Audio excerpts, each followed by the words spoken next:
Hi, I'm Namrata Kaur, and thank you for joining me on Swa Indienne. Today, we cover the journey of an influencer par excellence. She has used her influence to reach out to people during the course of the pandemic. Her aesthetics are something to reckon with, and she is consistent and she believes in keeping it real. Please help me join Tarini Manchanda. I know you've been very busy having sales and having raising money for COVID funds. So we all know you're a Samaritan and you put your influence to great use. But reading, going through your profile, I believe you aren't conventionally from a digital background. So I mean, everybody now has Instagram accounts and YouTube accounts. So how did you get this organic following of 40,000 and growing? How did that happen to you? So, it was purely by accident, if I'm being honest. I did work in a digital media agency. As soon as I came back from London, I started working at a digital media agency called Rep India. And I think I just sort of grew with it in the sense I figured out what works on digital because of it, because a lot of content I was creating for my clients. And then one day, and I've always been on Instagram, before Instagram became Instagram, I had an Instagram account, which was essentially just like my Facebook. And then one day I just decided to make it public. That was the only sort of transition, or that was the only thing that happened. And organically, I think people just started following me. I think primarily because of um, just like sort of real looking, natural looking content. So Yeah, I I think know. I that's, mean, yeah. to me, your content is very authentic, and in this ever growing sort of media space where every third person is becoming an influencer, I think you've remained really true to your craft. So, I don't know. I mean, I wouldn't call it a craft. I think it is organic.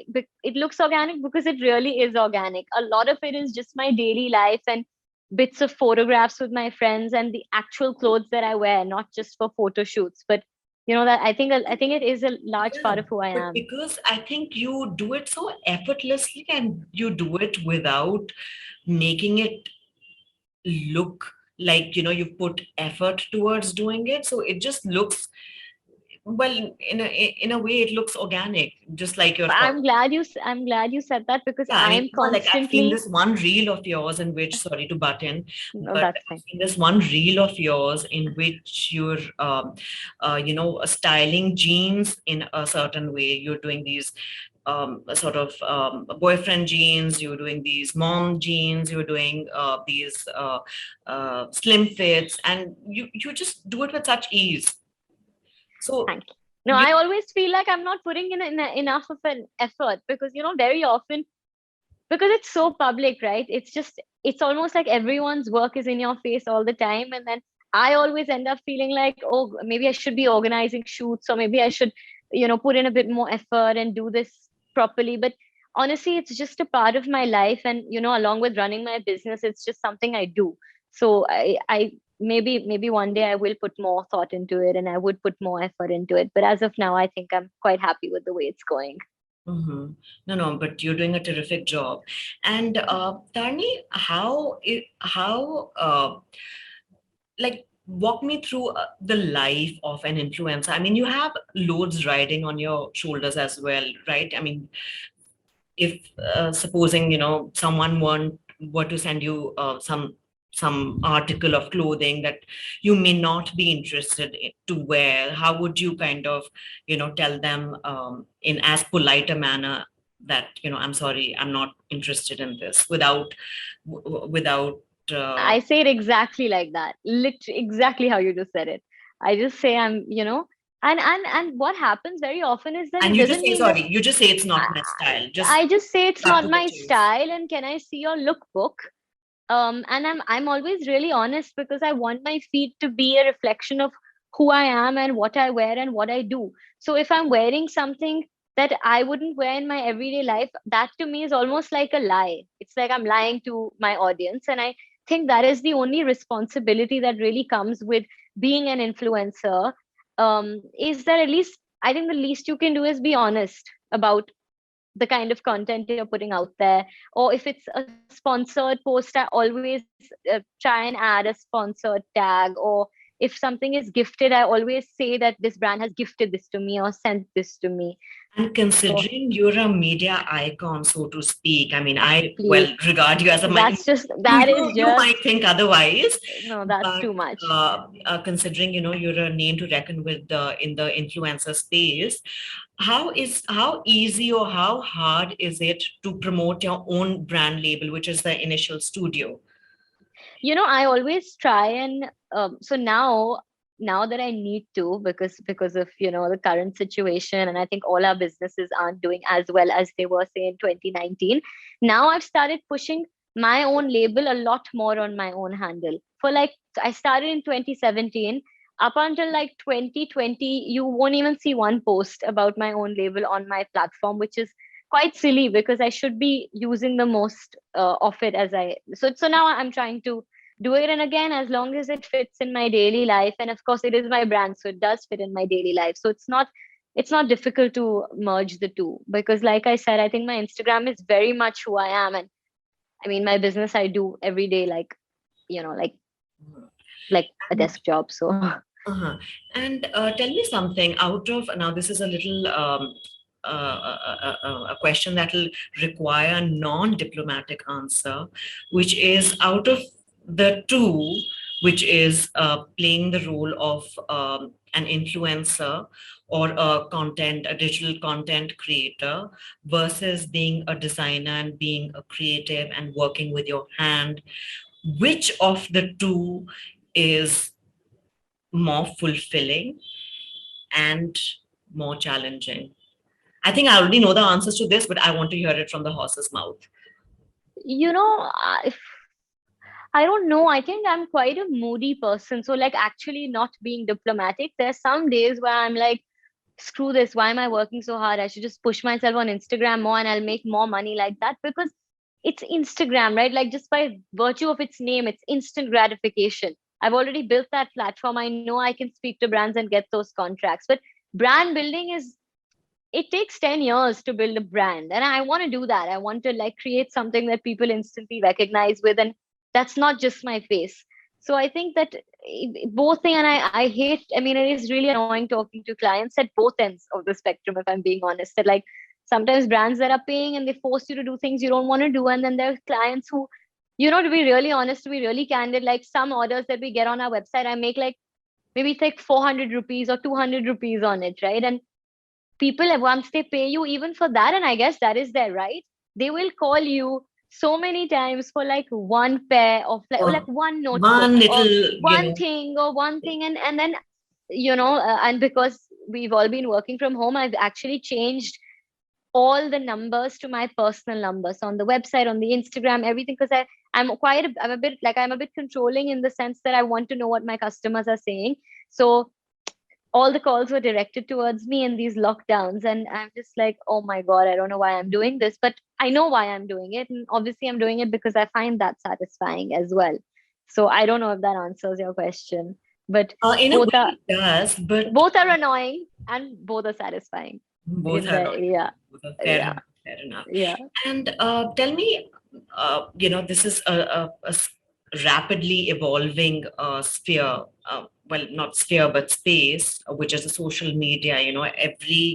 Uh, every year there is a different thing, that's a different platform that's trending. It's Zoom now, something else later, Instagram 3 years back, a lot of people getting onto Clubhouse. uh, is it is the social media and is influencing here to stay? Can people actually, is it a viable career option, or is it something that's just going to pass? Okay, so I'll tell you the way I see it. Okay, so personally, just as a user, as a consumer of social media, I find myself getting more and more information overload. So I find myself getting more inundated with information that I don't necessarily want, even of my friends' lives. So as a user, I feel like I'm getting a bit saturated. But as an influencer, just the way the trend is, I mean, also the way the business trend is that in marketing spends from digital, I mean, from print are going into digital, right? So just by virtue of brands reallocating their budget, there's a lot more money to make. So, so I think it's here to stay. I think it's going to evolve. I think I think it's now is the time to ride that wave. Tani, I won't want you to upset any of your favorite designers or anything like that, but which, according to you, are India's budding designers or designers to look out for? Some people who do different and very individualistic work. So I mean, I have a lot of favorites, but I think that these just in terms of aesthetics and crafts and just really, I think these brands and designers have it in them to put India on the international map, I would say. I really love this brand by Shweta Kapoor. I really just love the aesthetics, and I just love the way that she works with her textile, the way that the clothes flow. And I've actually been following her work for a really long time. I mean, of course, now she's hugely popular and successful, but this is when she was just kind of starting out. And I think that I think there's something to be said about when you consistency in your work. So while you evolve, you're And she still really looks like a very hard worker, and her exactly, photo shoots yeah, are amazing. Like yeah. And they just it's take the actually clothing just to a different level. exactly. So it's stuff that I wear all the time, and I really do always say Yeah, that I've seen it's that. Yeah. worth, yeah. So definitely her brand is top, one of my favorites. The other one I've recently just worked with, so maybe because I'm really familiar with their work of late, is this new designer duo. It's called Aroka. Aruka, okay. Yeah, and it's not high end. It's just it's just like it's just really nice, minimal, clean cut, nice looking clothes. So I really do like their Just the aesthetic as kind you well. like, just Yeah, your aesthetic, just yeah, congruent to your exactly. aesthetic. Yeah, exactly. I like to wear a lot of monochrome and, like, the same things top to bottom. They do a lot of black and white, at least in the collection that I've worked with recently. And same as Shweta as well. I think I really like that clean minimal aesthetic. And I don't, there's a bunch of designers behind Ikaya Banaras, the brand. Again, I love the fact that they're using in like Indian textile and doing such cool things with it. Like recently I got a bomber jacket from them. So it's like very cool and very like street urban looking bomber jacket, but it's in Banarasi woven Wow. textile. So it's just so cool and it's just so different. And I really like that mix of wearing something that is heavily, it's handloom, it's heavily crafted and there's a lot of detail, And but that giving it, you can wear to like a yeah, and exactly the outdoor yeah. And I always winter say outdoor soiree or something like that. exactly, and I always say that if the clothes that you like the most are the ones that you want to take on holiday and the ones that you will wear in your everyday life. And I think all these three brands are, they're just so day to night, and the you can, when you put the clothing on, you can feel how good the quality is. So you don't mind dishing out the little bit extra on it because it also lasts much longer. So it's much more sustainable for your wallet and the environment. Super. So I Super. would say those are my top two, but I have so many, and obviously I'm just saying these Of because, course. yeah, I think yeah, uh, with the time we have in hand, I don't think you'll be able to speak about each and every one of your favorite. But I think this was good to start with. Okay. yeah. And this is my favorite. Actually, this is my most favorite thing about influencing is the fact that I get to discover so many cool new brands through my Instagram. And these are not necessarily people who I'm friends with, and they're actually brands that I really like. So Mhm. Okay, wonderful. Tarni, it's always been a pleasure chatting with you, and this brief chat thank has been you. absolutely amazing. And we look forward to to interviewing you further. And all the best with the initial studio as well as Thanks your so much, and thank you, Instagram. Namrita. It was so nice speaking to you as always. Thanks, thanks.